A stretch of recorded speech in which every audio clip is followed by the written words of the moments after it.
অবশেষে কিশোরগঞ্জের ঐতিহাসিক পাগলা মসজিদের দান সিন্ধুকে পাওয়া ২৯ বস্তা টাকা গণনা শেষ হয়েছে। আজ ৩০ নভেম্বর শনিবার সকাল ৭টা থেকে শুরু হয়ে সন্ধ্যা ৬টা পর্যন্ত অর্থাৎ ১১ ঘণ্টা গণনা শেষে মোট টাকা মিলেছে ৮,২১,৩০,৩০৪ টাকা। এটা এ যাবৎকালের সর্বোচ্চ রেকর্ড। রূপালী ব্যাংক কিশোরগঞ্জের শাখার সহকারী মহাব্যবস্থাপক এজিএম রফিকুল ইসলাম বিষয়টি নিশ্চিত করেছেন।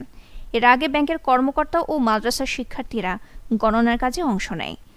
এদিন সকালে প্রশাসনের দায়িত্বপ্রাপ্ত কর্মকর্তা ও পুলিশের উপস্থিতিতে দানের সিন্দুকগুলো খোলা হয়। পাগলা মসজিদের 10টি দান বাক্স ও একটি ট্যাঙ্ক থেকে এবার রেকর্ড ২৯ বস্তা টাকা পাওয়া গেছে। এর আগে সর্বশেষ ১৭ আগস্ট পাগলা মসজিদের 10টি দান বাক্স খোলা হয়েছিল। তখন ৩ মাস ২৬ দিনে ৭,২২,১৩,০৪৬ টাকা পাওয়া যায়। এছাড়াও দানবাক্সে বিপুল পরিমাণ বৈদেশিক মুদ্রা ও স্বর্ণালঙ্কার পাওয়া গিয়েছিল।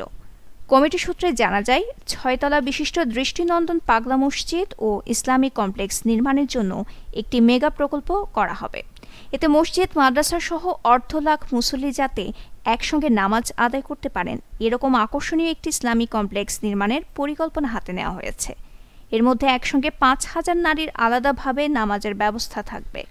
প্রকৌশলীরা যাচাই বাছাই করে নকশা চূড়ান্ত করে দিলেই দরপত্র আহ্বানের মাধ্যমে কাজ শুরু হবে। এতে প্রাথমিক খরচ ধরা হয়েছে ১১৫ কোটি টাকা। কাজ শুরু হলে খরচ বাড়তেও পারে। পাগলা মসজিদ ও ইসলামিক কমপ্লেক্সের খরচ চালিয়ে দানের বাকি টাকা ব্যাংকে জমা রাখা হয়। এ থেকে জেলার বিভিন্ন মসজিদ, মাদ্রাসা ও এতিমখানায় অনুদান দেওয়ার পাশাপাশি অসহায় ও জটিল রোগে আক্রান্তদের সহায়তাও করা হয়ে থাকে। নিউজ ডেস্ক, দৈনিক পূর্বকোণ।